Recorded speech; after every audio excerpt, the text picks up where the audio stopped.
Welcome back to part 2 of our guest, Keith Banks, journey through the Queensland Police Force. Gone has the long hair, the scruffy clothes and smoking joints. Now we're going into the world of the tactical police officer. These are the cops who resolve the high-risk, dangerous situation and arrest armed offenders. One of these operations resulted in 2 colleagues of Keith's being shot, one of them fatally. That was before Keith and his remaining colleagues killed the offender in a hail of bullets. Get ready for more of Keith Banks.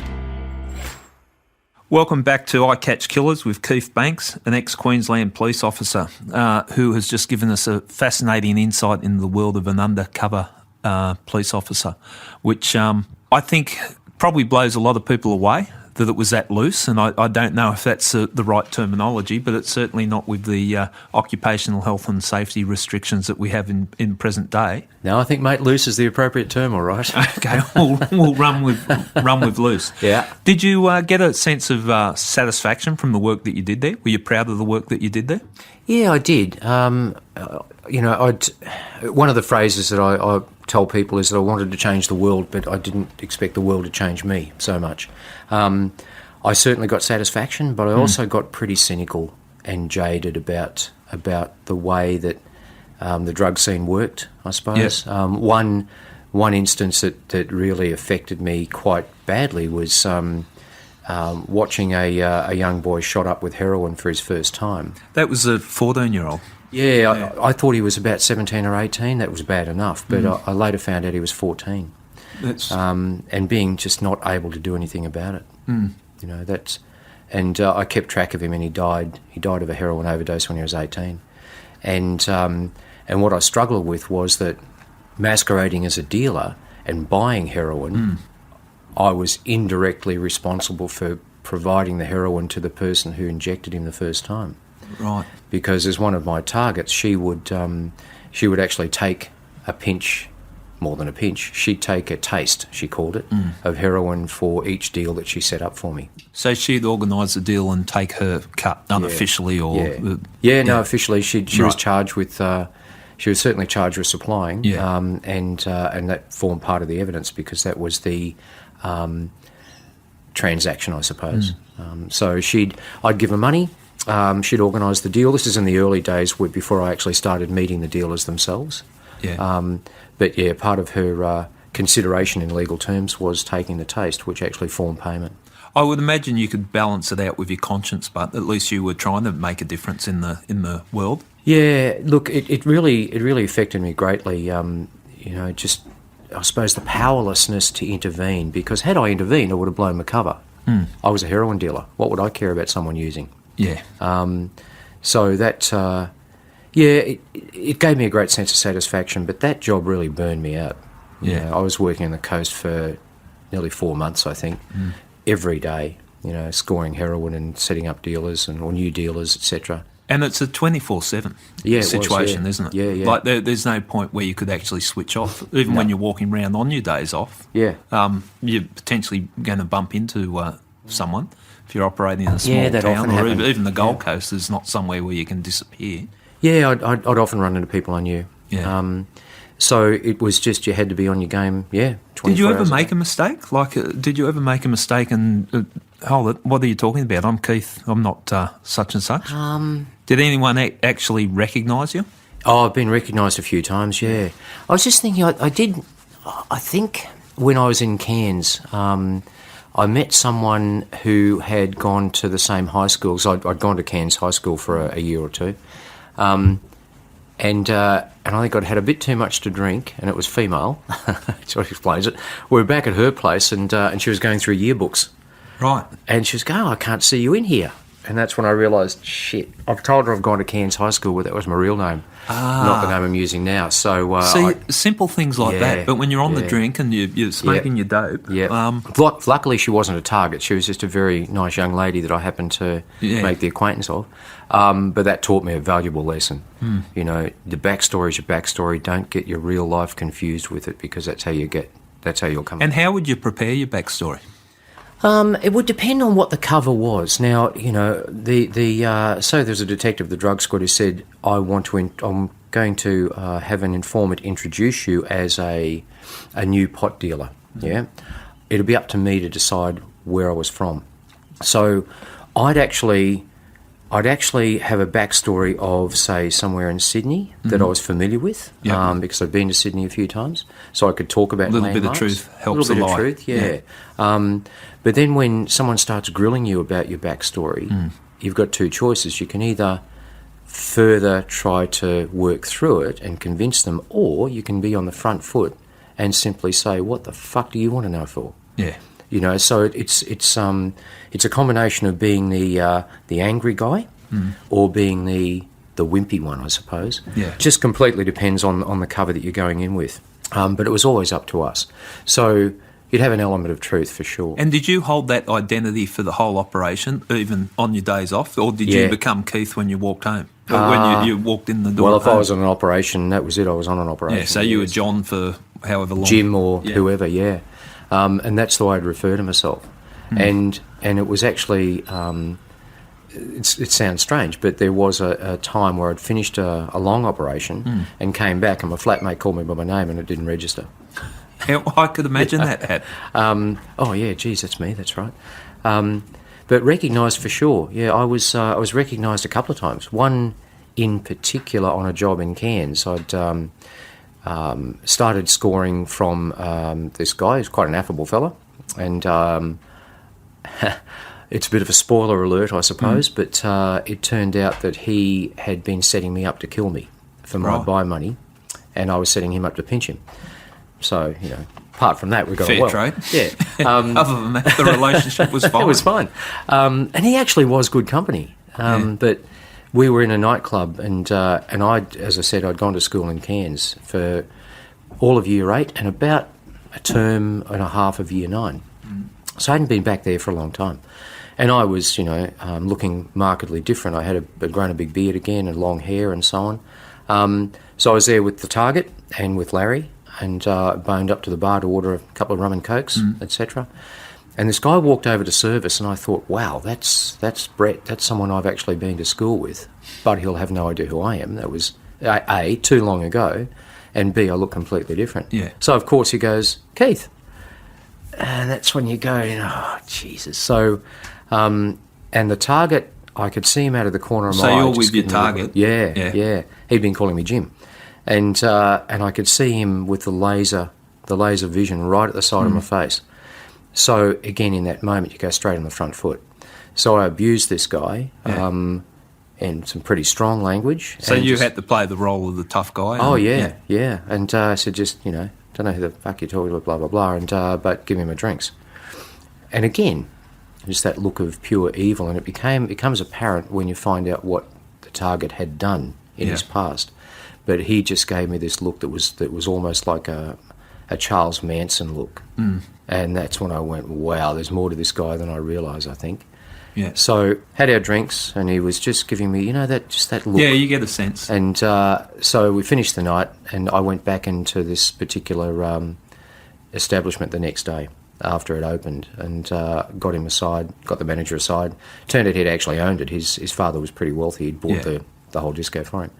Got him aside and told him what I was up to. And I said, mate, and the reason I did that was I didn't want him saying to people, I'm sure that's a guy I went to school with. Yeah, and then because, boom, word spreads like wildfire. So I took a risk, told him what I was up to. Yeah. And to his absolute credit, he said, geez, I'm sorry, mate, what can I do? Yeah. And he came up with the idea. He said, look, if you bring him back in tonight or tomorrow night, I'll make a big show of apologising, I'll give you free drinks, and that should smooth him over. Great idea. So appealing to the ego of the target, which made him feel very important, went back in there, and that's exactly what happened. And then he totally relaxed. Okay. But in that moment, that's when you go, wow, you know, it's being recognised. That's how tenuous your whole role is, isn't it? Yeah, so it you is. just got to be on the guard the whole time. Yeah. And that's, I can't imagine how you actually unwind from that.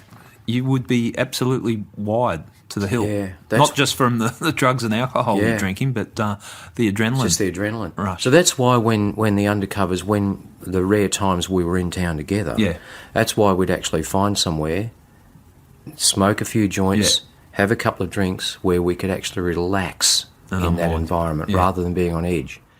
And it was illegal to smoke weed, but that's what we did. And that was our way of coping, I think. Yeah. And again, as I've said many times and in the book, police are isolationist by the very fact that we see things others don't. Yes. Yeah? And no one else definitely. really understands that world.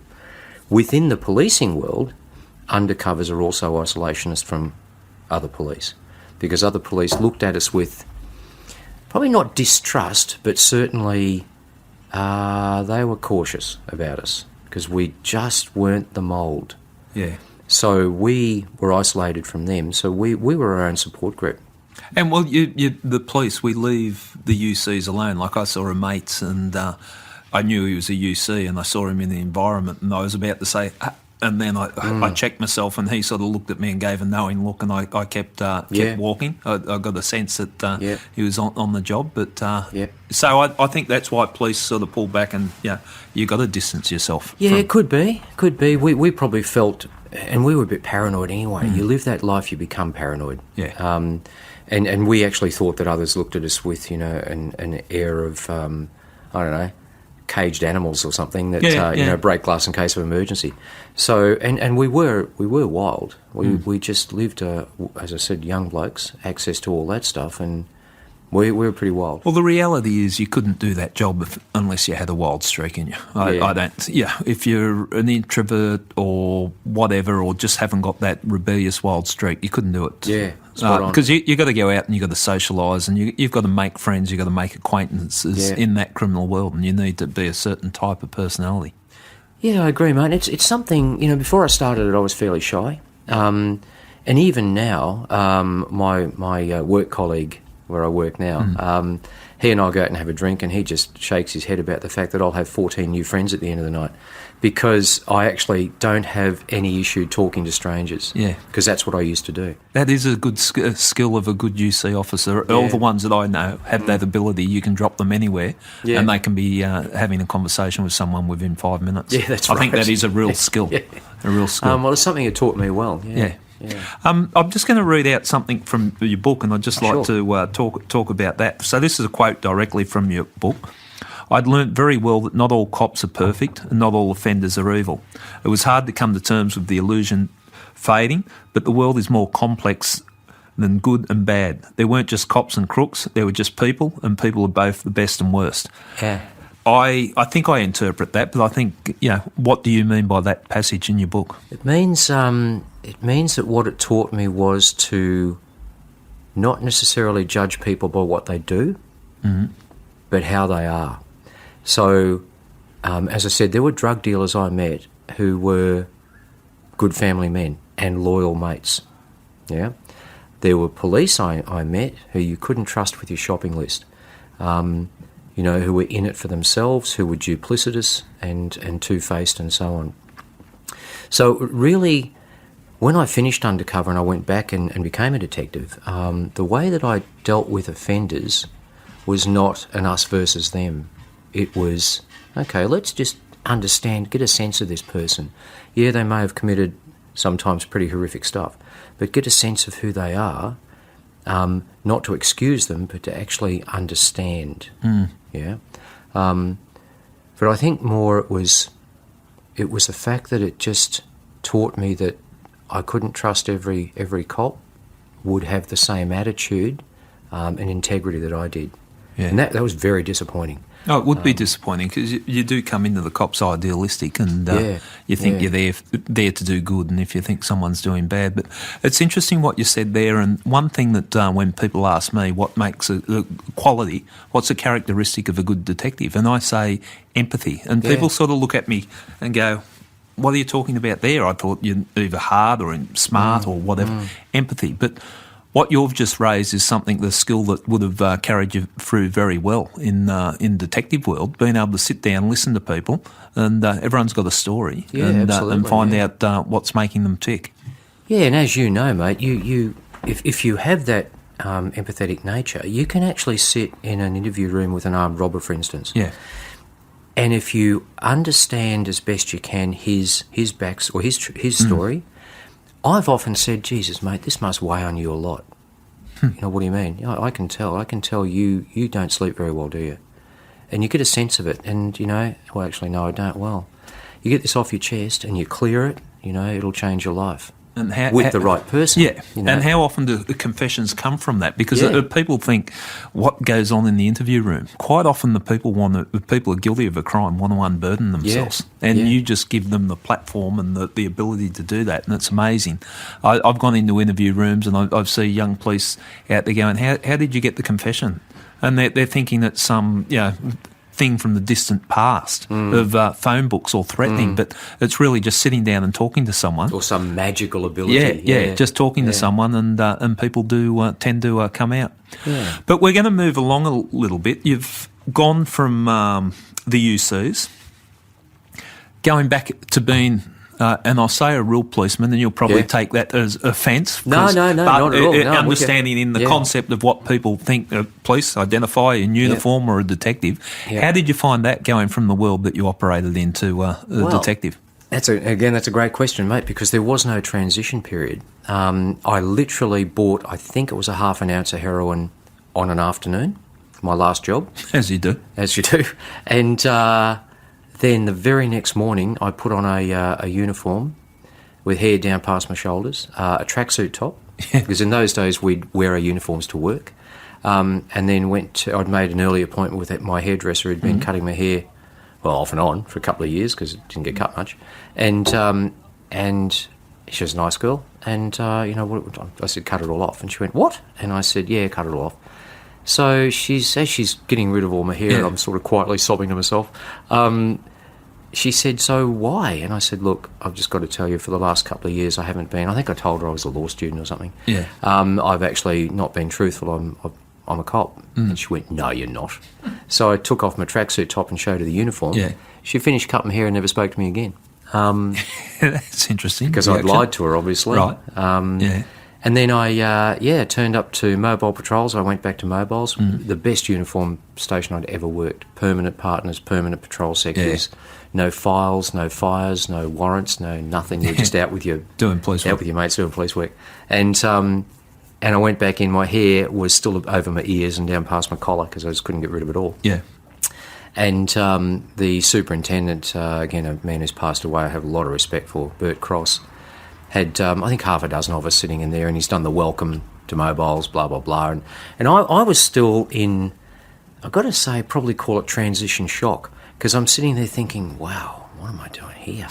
You know, I've got the blue suit on again, I've got the gun belt on. Well, your office was the pub round the pool table before that. Yeah. And worse, I've got to be at work at a certain time. And that's going to be hard. Oh, it's tough. Yeah. And he's looked around as he's finished his induction. He looked straight at me and said, and we have a hair policy here, right? We don't abide long hair. I've gone, oh, fuck. Great. So I'm all despondent. And I was in the muster room, I think, just getting my stuff together and looking at a roster and whatever. And he came and found me. And he said, Keith, Banks. And I said, yes, sir. And he said, you came from the druggies? I said, yeah, I did, sir. And he said, oh, welcome, mate. He said, listen, don't worry about that hair stuff. That's just for trainees. Off you go, have a good time. And that was the most welcome I think I had felt for quite a while. He was a genuinely good boss, tough boss if he had to be, but genuinely people-focused. So he recognised what I'd done and affirmed it, and that was pretty good. But I spent a bit of time adjusting. You know? Yeah, I could imagine you would. And what's a traffic ticket? You know? Yeah. And being brought back into that accountability of day to day and living life as a civilian, basically, or as a normal law-abiding citizen. But literally one day to the other. So one day I'm out there in the netherworld, the next day I'm sitting in a uniform car. It had to give you a good skill set, but as a police officer going back into that role with what you'd learnt, you could talk their language. Absolutely, yeah. And that's exactly what it did. You know, because I liked making drug arrests. Yeah. Again, because I still had that burning desire to do something about drugs. But I changed my attitude towards cannabis. You know, once upon a time, if you'd found someone with 5 seeds or something, you go, right, there's possession, he's in. I just changed my whole attitude towards it. And in fact, what I would often do if I found someone who was pretty good, upstanding member of the public, say a school teacher or something, because in those days a cannabis conviction would cost them their job. Yeah, it seems pretty harsh, doesn't it? Very harsh. It was Queensland, mate. Yeah. So I'd find someone with a joint and I'd say, listen, you seem like a pretty good person, okay, we're going to just pretend this never happened. Yeah. But however, you know what comes next. You owe me one. Yeah. So, you know, you'd sometimes get phone calls from people that you looked after to go, oh, if I were you, I'd go to number 10 Smith Street. Yeah. You know, and as you know, that's how you develop informants. Yeah. But I did it not out of the cynical means to develop an informant, but to actually do the right thing. Yeah, I think that's understandable, and you've seen probably the best and worst of the world and the drug world that you mixed, and seeing someone's life destroyed because they're carrying a joint. Ridiculous. Yeah. And as you said, Queensland in that day, that there goes your career. Yeah, absolutely. It was. Here's an example of what Queensland was like under Bjelke Petersen. Strange times. Oh man. Well, when I finished undercover and went back to uniform, I needed a break, so I took about 4 months off. I think I had a truckload of leave, and I decided to go to the States. And as one of my daughters keeps pointing out, there's a thread of women in this book, but that was the 80s. That's and you're single, and that's the way it was. So the travel agent that I was dealing with at the police credit union, a very attractive woman. And so I got to know her quite well. She organised all of the trip. To cut a long story short, she said, when you're overseas, can you buy me some perfume? I went, yeah, sure, absolutely. She wanted a perfume called Opium. Yeah. You know why? Because it was banned in Queensland because it was called opium. Oh, no. I kid you not. Well, Joe Bjelke Petersen. Yeah. Oh, it was bizarre. It was a bizarre universe. So you really had the traditional conservative police, who a lot had been brought up post or served in the war or whatever, or post-war. Combine that with a Christian Methodist premier. Wow. You're creating that type of environment. Oh yeah. He even, and this is digressing somewhat, but Bjelke Petersen even instructed the police to remove condom machines from toilets at the university. It's archaic, isn't it? Yeah, because that would have encouraged people to have sex before marriage.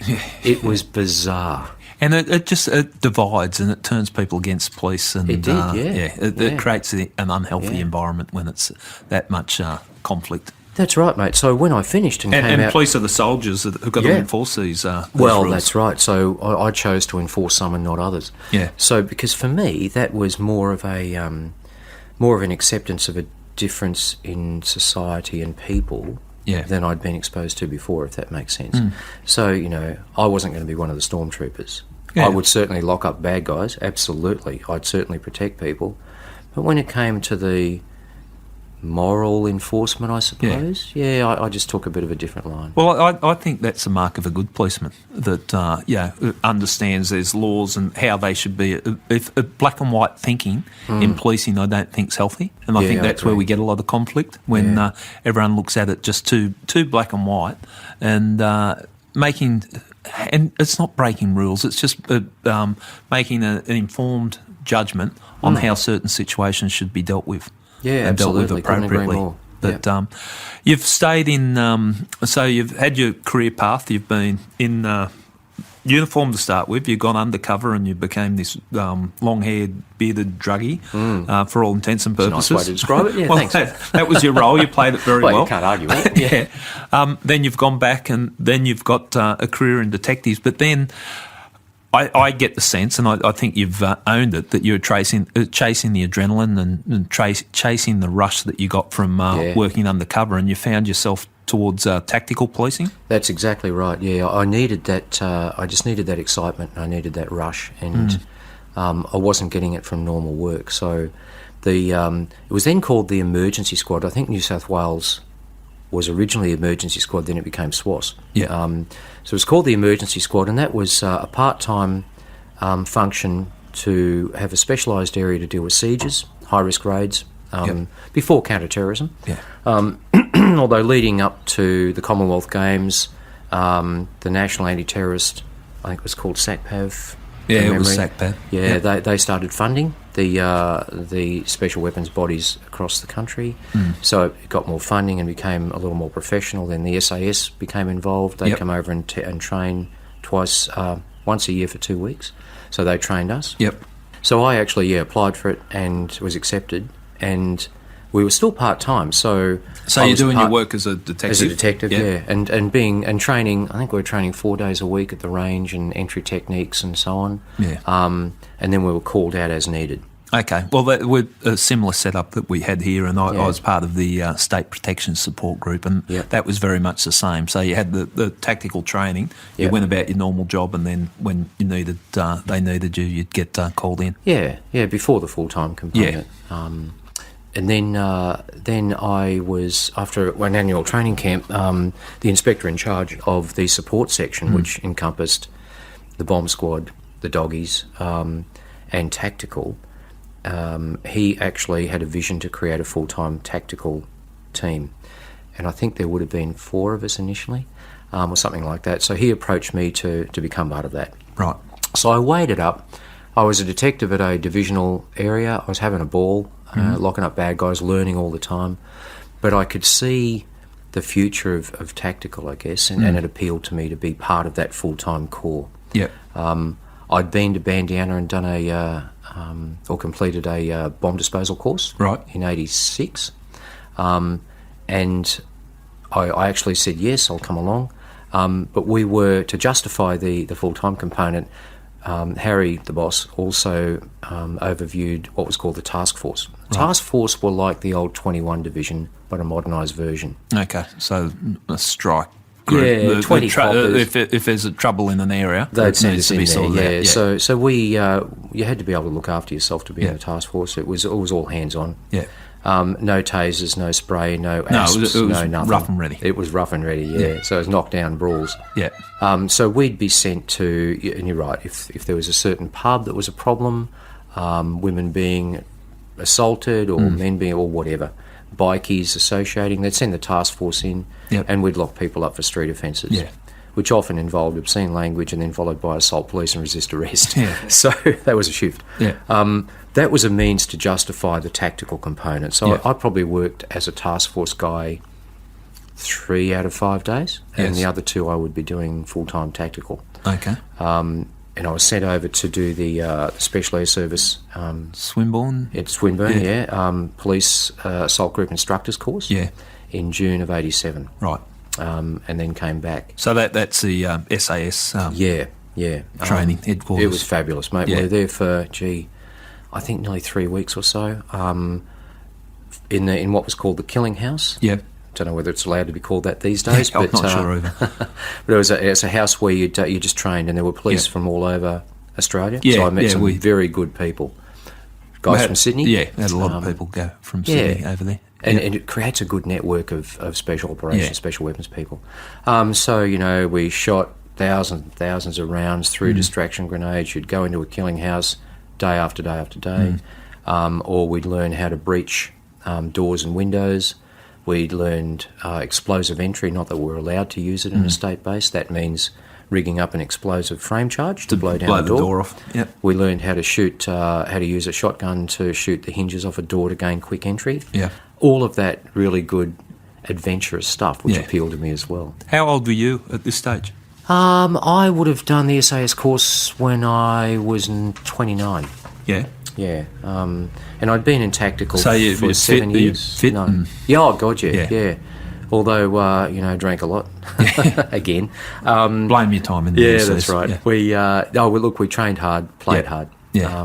We're only young blokes, and we ran every day. We did all of that. 29. So I'd been in tactical for maybe 5 years or something, I think. Maybe a bit more. And then we did a job on the 29th of July 1987 that just really changed my life forever.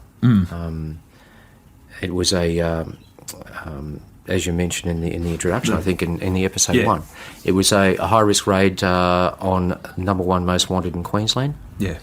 I think he might have been number 2 or 3 most wanted in Australia. Yeah. Paul Mullen. He escaped from Sydney. Escaped from Long Bay. Yeah. He'd been on the run for 7 or 8 years. Yeah. I think. But he'd been doing a swag of armed robberies, violent armed robberies. Yep. And I say violent to make the distinction, as you'd know, mate, between give me the money is an armed robbery, racing into a bank, terrorising bank tellers, firing shots into the ceiling just to intimidate people is a violent armed robbery. Yeah. He had shot and I think he'd killed someone in Perth. He'd shot someone in cold blood in Perth. He'd shot a security guard outside a Woolworths or similar in Sydney and crippled him. Just a violent... I think people don't understand or appreciate now that level of violence that was the hold-up crews that used to get around, and they would come into a bank and let a shot off or shoot people to rob the bank, and they were hardcore. Oh, they were violent, man, absolutely. Yeah. Woe betide any cop that turned up. Oh, it was a shootout. Like they weren't going to just hand themselves in. So I understand it, but I just think the public now or the listeners here might not fully appreciate around that time what we're dealing with the violence at Crooks. And the frequency of it, you know. 2 armed hold-ups a day on average. And it could generally go okay. It's about 3 o'clock, you know, closing time. Well, at a detective's office, you didn't finish up your work until the banks were robbed on a Friday afternoon. That's right. Probably about 3 o'clock Friday afternoon. Okay, there's a stick up. We'll go do that. Then we can knock off. So or you'd be on the road waiting for it, to happen and hoping that.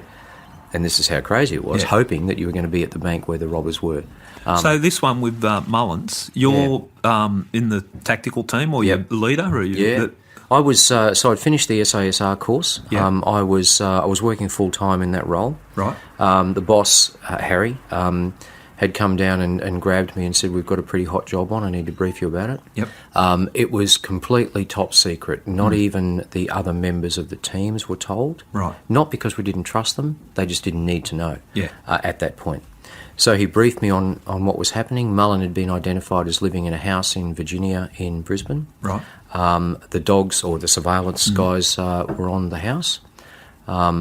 So Harry briefed me on it. I got another guy, John, who was a senior constable. We were both senior constables, which is pretty junior when you think about it. But both senior constables. John was much older than I was. He had more service than I was, than I did. He and I sat together and wrote an operation order. So we planned on the best way to detain Mullen. We looked at taking him out in traffic, in other words, intercepting him in traffic. We ruled that out because of his his propensity to use firearms and his violent nature and history. We didn't want civilians at risk. We thought about surrounding the house and calling on him to come out. Yep. But he was living with his de facto and her 2 children. Or we turn into a siege. Situation. He'd have no compunction in injuring or worse, killing them. Yeah. So we looked at all of the options, and the only option we could come up with was to go in, hammer the door down, and pull him on. Yeah? Or, in other words, try to take him out so quickly before he could resist. This took probably 2 days for us to plan, I think, look at all the options, etc. So it's going to be a deliberate action, A deliberate action, Yep. So, absolutely. We wanted to go in when it was dark, when the circadian rhythms of sleep were, appropriate for us to be in deep sleep, you would hope. All of that. So we put the operation order to the Assistant Commissioner at the time. Yep. We had put in there that we wanted to use tear gas and we wanted to use distraction grenades, or what are called stun grenades. Yeah. And just so people understand that's the grenades that are thrown in, and it's bright lights, flashes and noise, and it just distracts. So the idea tactically, if it goes into a room, everyone's distracted by what's going on, and you knowing that it's coming can go in and do what you Absolutely. need to. So I think in those days distraction grenades had like 7 different flashes and explosions. Yeah. They didn't hurt people, but they disoriented them for sufficient time to go in and put them down. The plan came back changed. The permission to use tear gas and distraction grenades was withdrawn. At that time, the Fitzgerald inquiry into police corruption had just started, and I'm very cynical about this. It started on the Monday, and we were told to do the raid on the Wednesday morning. Now, from the Monday and the Tuesday, the front page of the paper was consumed with Fitzgerald inquiry. Yeah. Everyone knew there was an issue in Queensland. It was finally something was being done. I strongly suspect that those in charge at that time wanted us to raid this house at this particular time and on this day to take attention away from the Fitzgerald inquiry into corruption. The reason we were told that the distraction grenades and tear gas weren't allowed was that there were children in the house. Yeah. Again, I suspect, nothing to back it up, but my strong gut feeling is that those making that decision would have thought that was just too violent therefore they wanted to present a nice face to the public. Who the hell knows? It's speculative, but it's not beyond reason. Yeah, I understand knowing the environment, how you're making that link. Maybe a bit of a long bow to draw, but there was no other reason to knock it back. So I changed the plan, and the house was a classic sloping block in Queensland. So the back of the house was level with the ground. Right. The block sloped towards the front of the house, so therefore the front door was a couple of steps up, but the bedroom itself was about 1.5 metres above the ground. Yeah. So I looked at the plans, and John and I spoke about it, and we decided that if we weren't allowed to use any stun grenades, we would put a distraction team of 3 guys underneath that bedroom window as part of the plan. So the plan was we'd go in nice and quietly, as you always did in those jobs. We would try to make covert entry because the informant had told us that a window pane was missing from the rear door that we could put our hands through and open.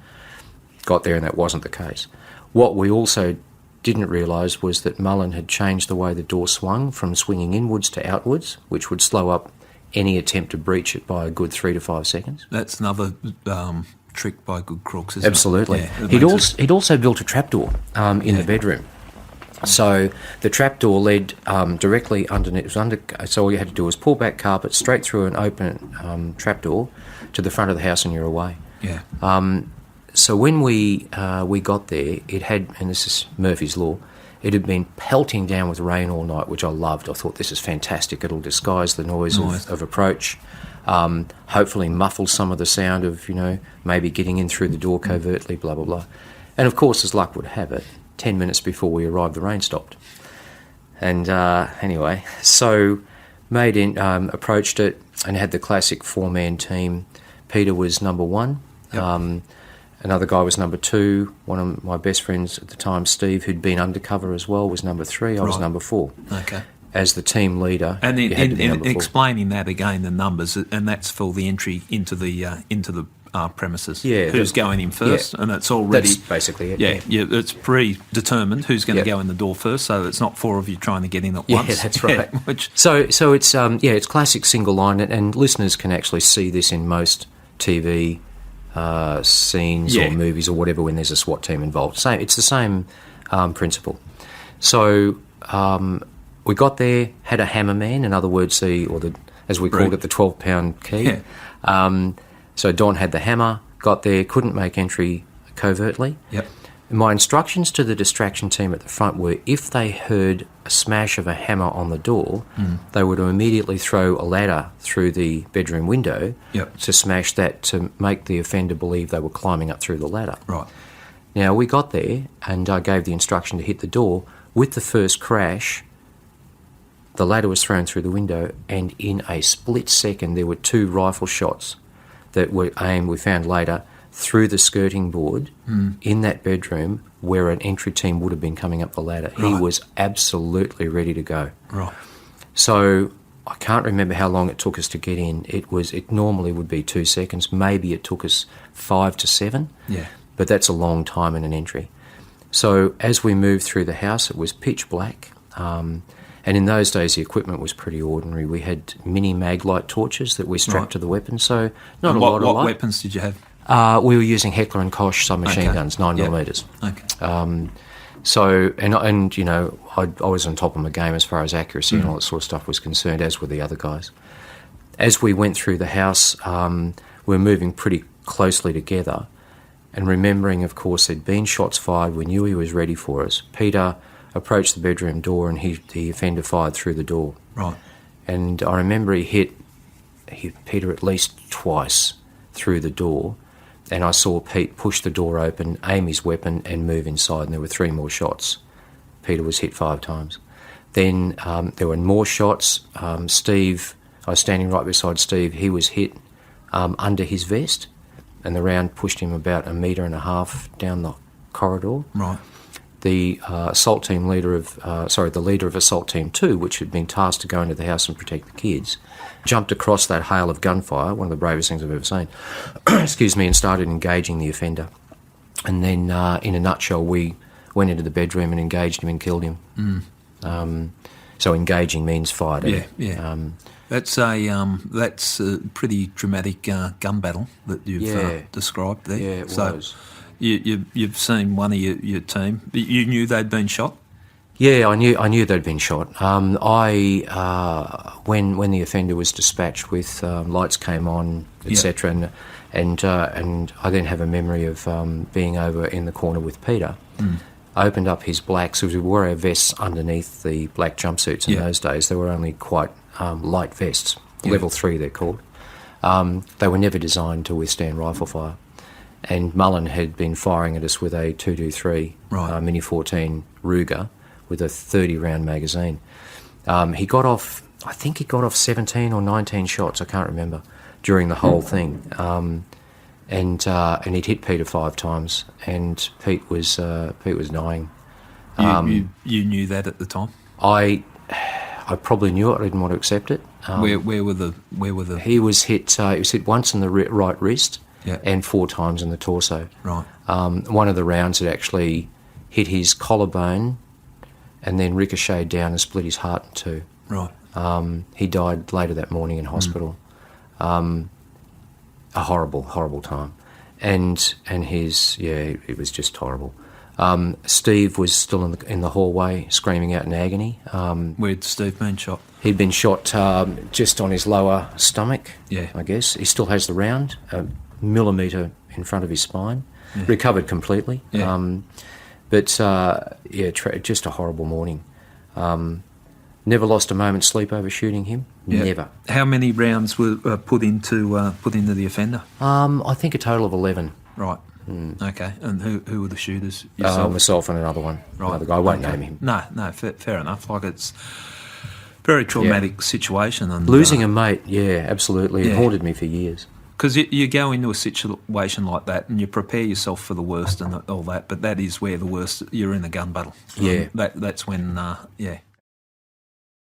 That's when you know it's on. Yeah. And it's one of those funny things. I've spoken to other cops over the years who've been in gun battles, and it's scientifically impossible. But there's some things that happen in those situations. One is audio exclusion. So I remember the sounds of my bullets being quite light. Yeah.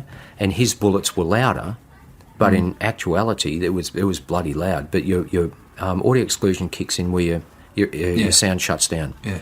But what I do remember, and I know it's scientifically impossible, as I said, I remember seeing my rounds leave the barrel and travel towards him.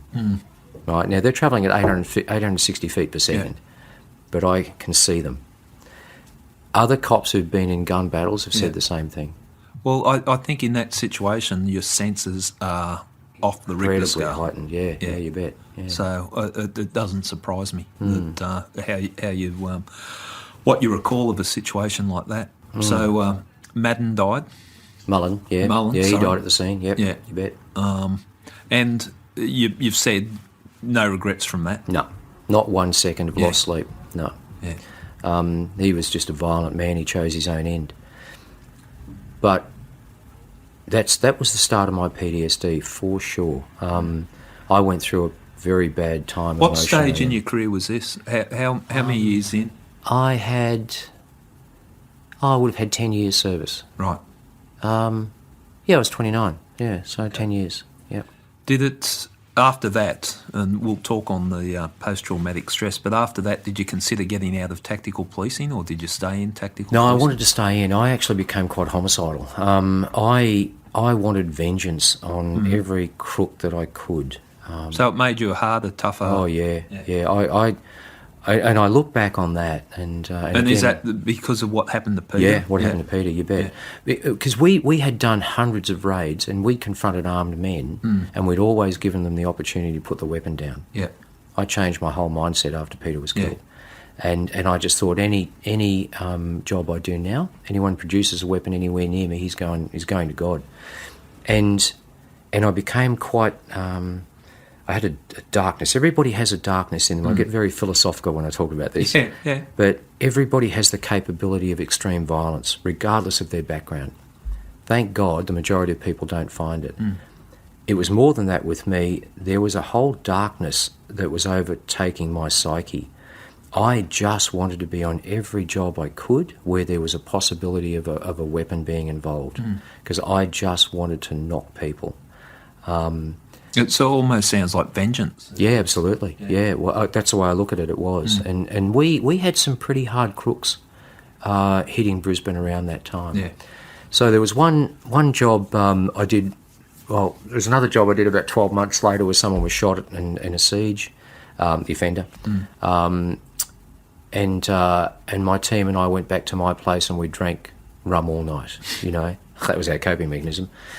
But there was another, and we did many jobs, but there was one we did on a fellow called Leslie Connolly, who was a New South Wales crook, actually. Yeah. Connolly had murdered his drug-dealing partner here. Very intelligent man, actually defended himself in an appeal and won. Yeah. No legal background, but a bad it makes him even more scary. Absolutely, yeah. So he'd been doing stick-ups again around the Redcliffe area. Yeah. Now, this would have been probably 89, I think. Somewhere, I can't be exact on that, because that's a chapter in my next book. Yeah. How's that for a plug? That's a product placement. That's right. We will talk about it. Chasing the Rush? Chasing the Rush, yeah, that's what it was. So Connolly had been stopped by 3 detectives, bailed them up, took their guns. Lucky he didn't kill them, and then he was off again. So we were called out. We couldn't, there was no way to find him. So about 2 months later, we got a call to say Connolly's resurfaced and he's meeting a chap to buy fully automatic SKS 7.62 rifles. So they'd been converted. And again, back in those days, as you'd remember, mate, guns were available everywhere. Yeah. But this guy had converted them to full automatic, so a machine gun. So got the right crew together, and I was just in that mindset, and I just thought, aha, here's a chance. So luckily for Connolly, he arranged to meet the guy in front of an old folks' home on a Saturday morning in Redcliffe. And all these wonderful old people are getting their visitors coming in. He met him on the Esplanade. We were in a discreet observation van, so a surveillance van. As he got out, he pulled his Ford Falcon up, and as he got out to walk over to pick up the machine guns, we arrived, doors opened, and it was on. So, I've raced over towards him, and in that stage I was carrying an M16 223 rifle. Because with Mullen, the 9mm rounds we were using had gone straight through him and enabled him to fire back at us. Right. And I determined that was never going to happen again. So I raced towards Connolly, and in that moment, I realised he wasn't armed. Yeah. And I was very disappointed. Yeah, that's very telling, isn't it? Yeah. Because the normal reaction should be you're happy. That's right. That I was very disappointed. That's very insightful into what's going on in your mind. Absolutely, yeah. And police get down. He didn't move quickly enough, so I was training, and so I hit him with a jumping front kick to the chest, knocked him down. Yeah. Put my weapon to his head and said something like, "I hope you get bail, you prick, because if you get out, I'm going to put one in your brain." And after everything had calmed down, and he's arrested and so on, I remember going home and thinking, "Wow, what the hell are you doing?" Yeah. And that was really, I suppose, the part of me realising I had to get out before that really took over who I was. Well, you're going down the one-way path there, aren't you? Yeah. Something's going to break. Something's going to break, yeah. So I eventually, not eventually, I talked to a few people about it, and so I got to go. So I ended up being transferred to the Bureau of Criminal Intelligence, where I ran the covert team of surveillance, and I was put in charge of the outlaw motorcycle gang desk. Right. Which was getting me away from the tactical area. Yeah. Even though I missed it badly. Well, it's probably, well, not probably, it's good for you that you identified that situation to get out. But in discussions with you, there's another, and this is another one of your awards for that you got through the police, for Valour Awards. There was another time, and you don't do things small, do you? You're talking some big arrests, some interesting undercover stuff. But the offender at the MLC building that was armed with a rifle, and if I'm remembering this correctly, armed with a rifle, a grenade and 16 sticks of gelignite, and you thought it was a good idea to go in and talk him out of there and get him to hand over. Can you talk us through that? Yeah, I know, mate. I don't know. Hand grenade, 16.6 Well, in my defence, I didn't realise he had the hand grenade until well into the chat. Oh, it could have happened to anyone but there. Yeah, but what happened there? Talk me through that.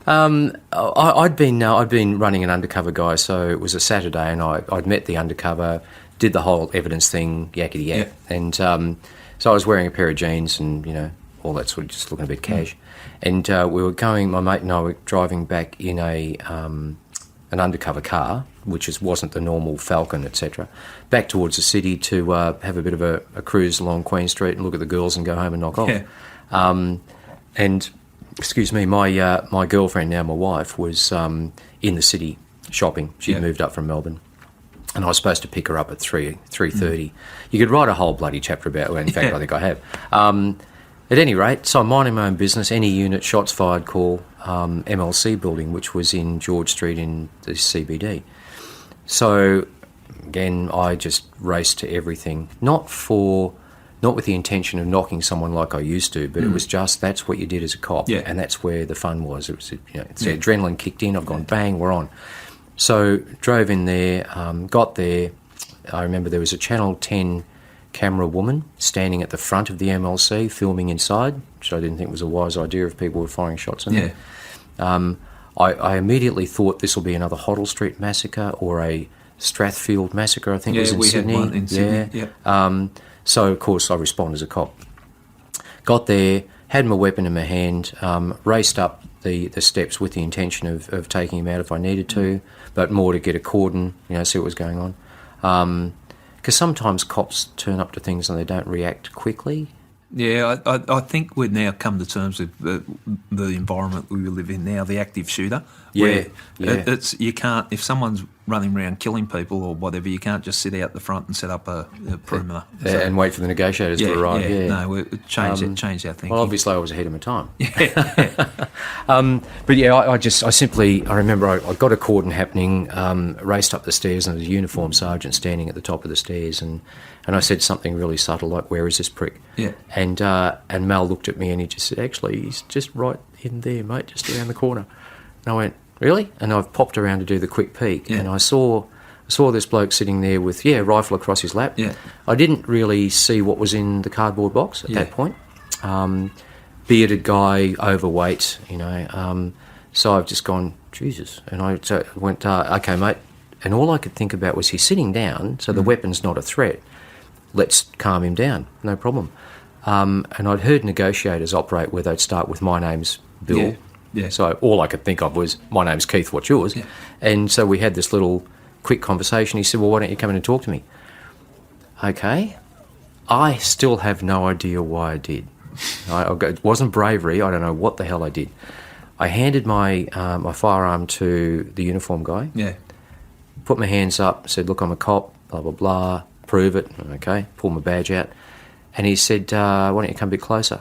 So I took a couple of steps closer, and then I looked at the box, and I thought, "Oh, no." And I said, "So what do you got in the box there, Frank?"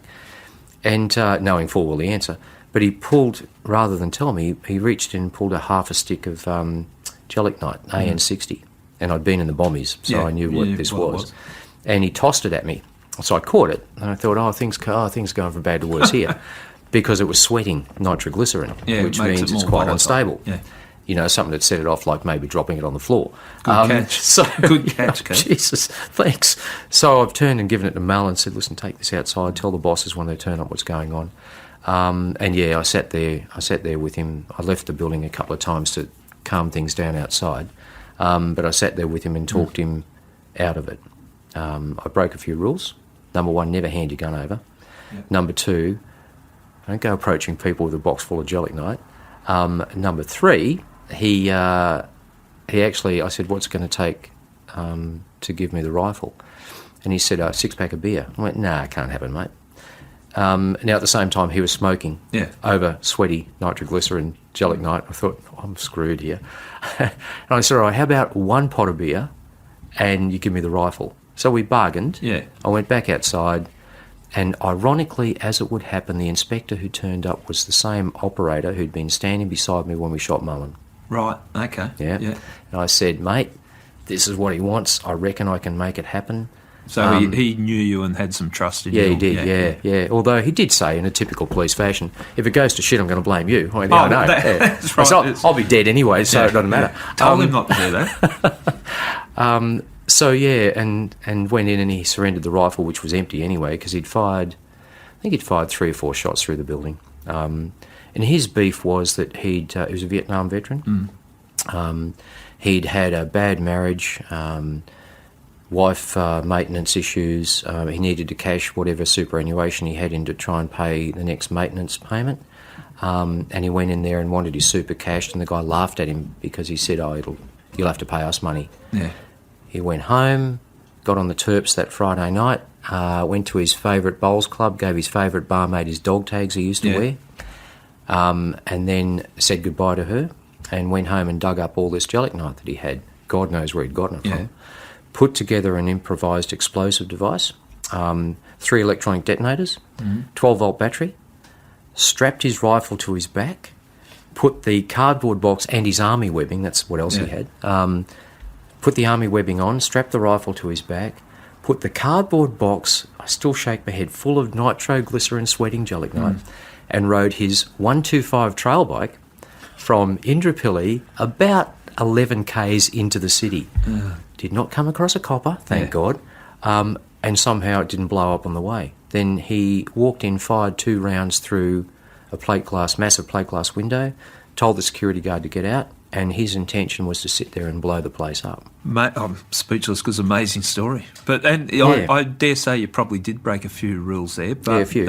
When it ends well, everyone's happy. Well, yes, it did. Thank God. And I'm sure the experiences you had in the undercover time and your tactical policing gave you all that experience to be able to manage that situation.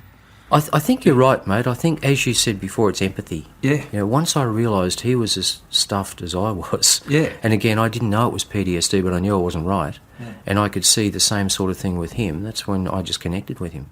And that's so often. That's people, and you made the comment to me at one stage that if you're negotiating, don't start off at 100% because you can never come down. But if you start off soft, you can work up. Can always be the bad guy, And I think that's sensible.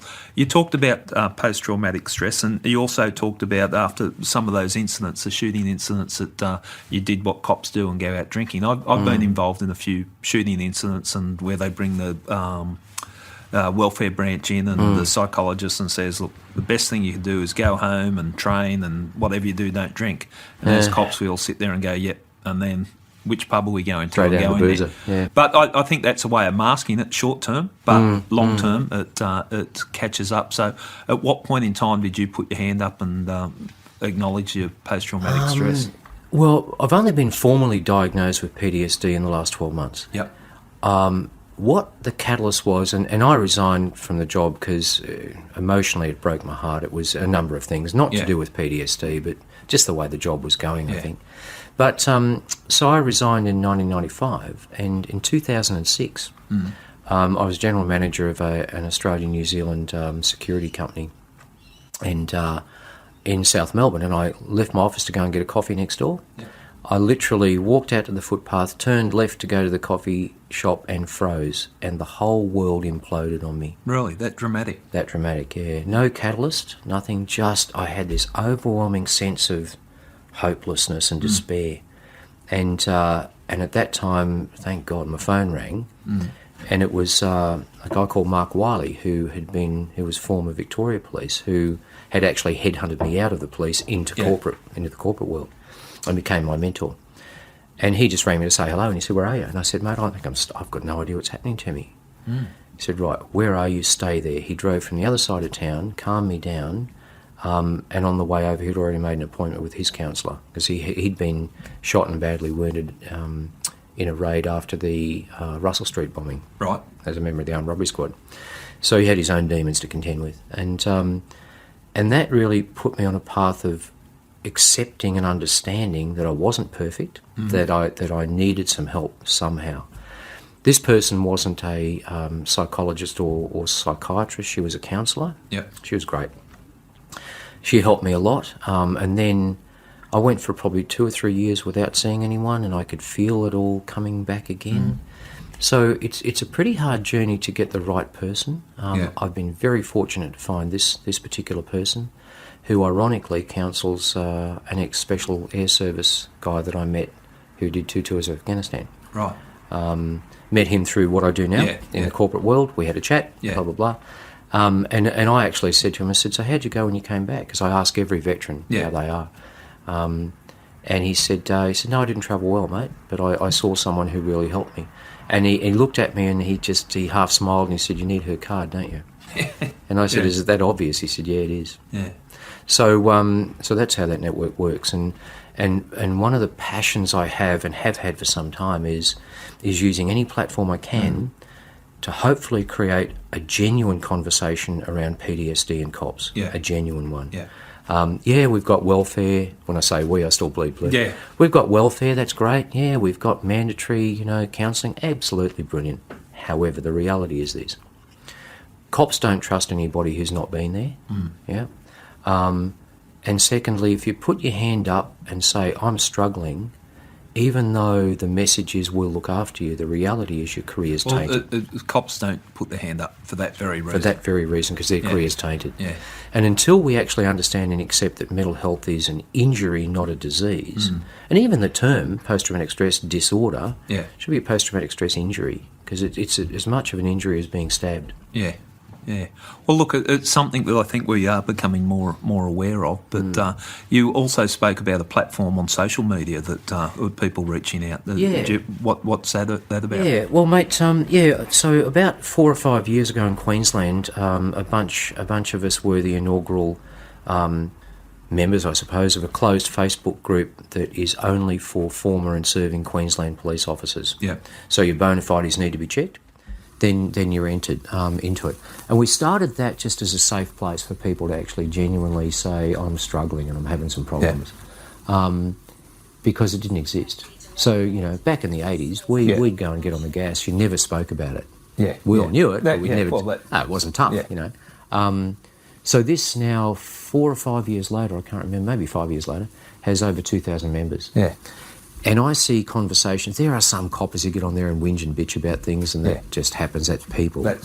But the majority of it, I see conversations that are genuinely about supporting each other.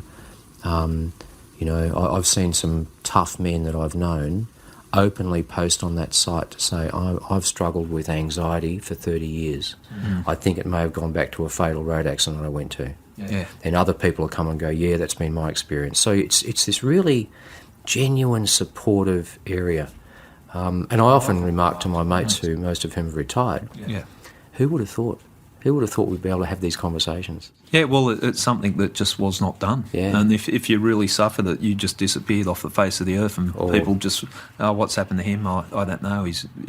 Or worse, mate. Or worse. Yeah, well, the suicide is another part of it. But look, that sounds like a real healthy idea, what you're talking about there. Thanks. It's something that, hopefully people listening to this might reach out if they need, or explore that a little bit more. Yeah, if there's any members out there who are serving or former, who actually are thinking they're alone, the message is they're not. Okay. They're not alone. They're not imagining it. They're not building it up, by themselves. It's a genuine casualty of being in that environment. Not everybody who's served has PTSD. No, that's the thing. But I think it's important that people like yourself, people that have done the work, put up their hand and go, okay, this is my experience, and probably just talking about it, recognising that little thing in yourself that you've said with your family you could have done things differently growing up, or not growing up, but when you were raising your family. And things like that. I get it, because you come home very wired. It's hard to slot straight back into a family if you're standing in a murder scene half an hour before, and then you walk in, hi honey, how's your day? It's almost like it's hard to deal with. But whereas mine, mate, was after I'd left the cops, and all of that legacy issue, I suppose, of that there's a lot of things I wish I'd done differently, but. I actually sat down and apologised to each of my daughters some time ago when I realised. You know, and they're fabulous. Yeah. You know, they're wonderful girls. Well, from what you've told me, they're 100% with you, and they sound like pretty cool people. So Yeah, they are. You've done well there. Yeah, thank you. A couple of things on. There's one passage in your book that I thought was very interesting. Since I was 17, I'd only hung around with police and criminals. By the nature of the job, cops don't spend much time with regular law-abiding citizens. Now, in a way, I envied them. But in another way, I felt they were missing out on what is hidden to civilians, the darker world beneath the one we walk around in every day. I figured none of them had seen a 14-year-old boy shot up with heroin. That's one of the quotes. And I normally ask you about the quotes, but the way I interpret that is that that is something about policing, that we do see a side of life that other people don't. Yep. And some people might say that's horrible. But I think for the curious, people like yourself, like myself, we like to delve into that, have a look in that world. Yeah, absolutely. Because you know why, mate? Because it is the world. Yeah, You know?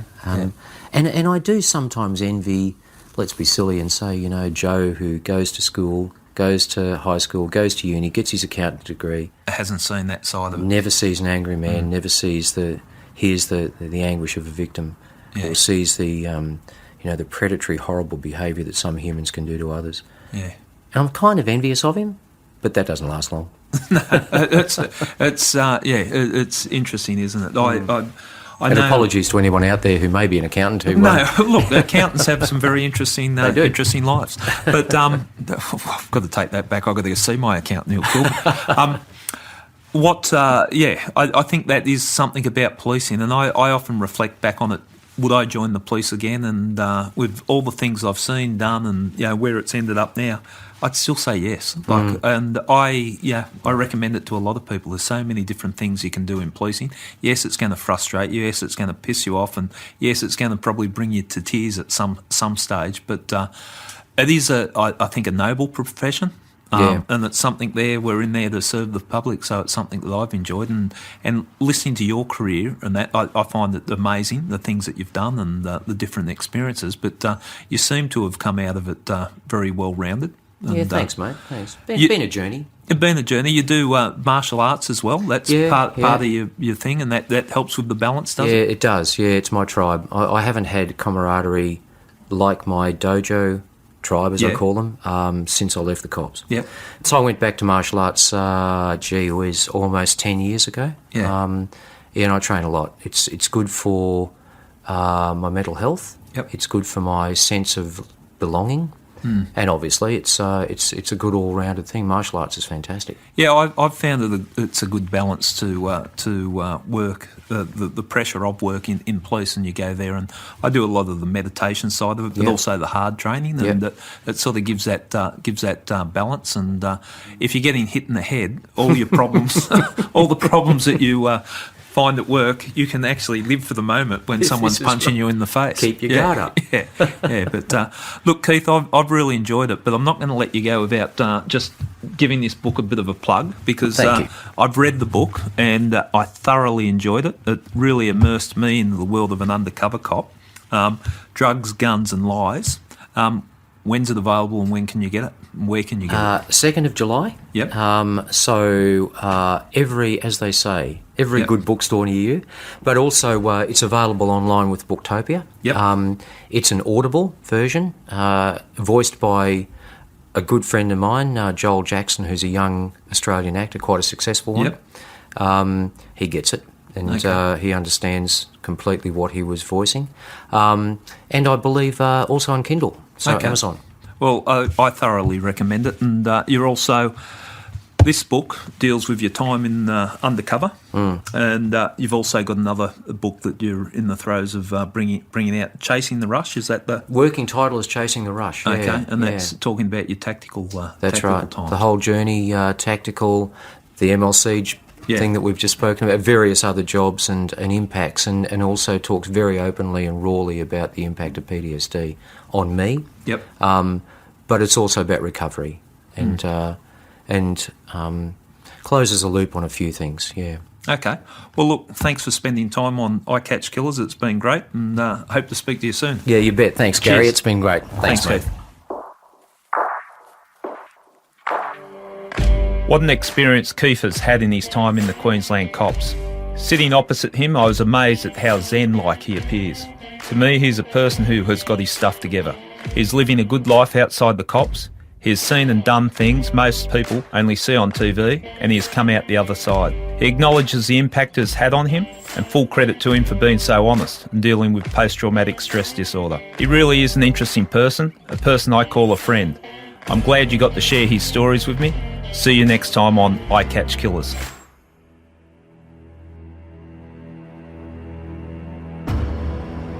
I Catch Killers is published by True Crime Australia, produced by Claire Harvey from the Sunday Telegraph and Dylan Adams at Made in Katana.